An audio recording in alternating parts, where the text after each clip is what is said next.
அப்போ இவங்க வந்து ராமாயணத்தில் அந்த மாதிரி தூக்குவானுங்களா, இல்லை மகாபாரதத்தில் தூக்குவானுங்களா? அப்படிலாம் அப்போ நம்ம கேள்வி நிறைய கேட்போம்ல. இப்போ இவங்களுக்கு கருத்து படங்கள் வரும்போது மட்டும்தான் இவங்க அதுக்கு நொட்டம்னு கண்டுபிடிப்பாங்க. அதே மாதிரி விஜய் படத்தில் வைக்கிற இதெல்லாம் பார்த்தா ஒரு வகையில் நியாயமாக இருக்குது.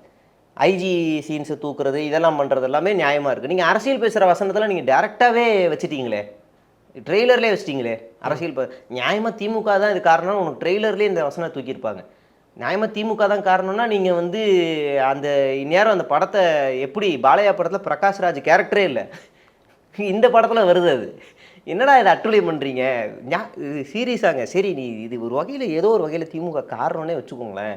ஏதோ ஒரு வகையில் அடுத்து இவன் அட்டாக் பண்ண வேண்டியது யார்? பாஜகவை தானே.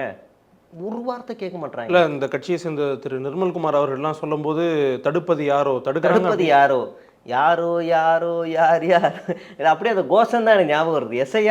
எஸ்ஐஆரை கொண்டு வந்தது யாரோ, டொனால்ட் ட்ரம்ப்போ இல்லை விளாடிமிர் புதினோ, அப்படி தான் எனக்கு ஞாபகம் வருது. என்னங்கடா நீங்கள் யாரெல்லாம் உங்களுக்கு யாரும் தெரியாதா? ஆர்எஸ்எஸ்லேருந்து வந்த உங்களுக்கு யாரும் தெரியாதா? தமிழ் சினிமாவை நீங்கள் பார்த்ததே இல்லையா? விஜய் படத்தையே பார்த்தது இல்லையா? விஜய் படத்துக்கு யார் சென்சார் கொடுக்குறாங்கன்னே தெரியாதா? யாரோன்னு எப்படி ஒரு வார்த்தை?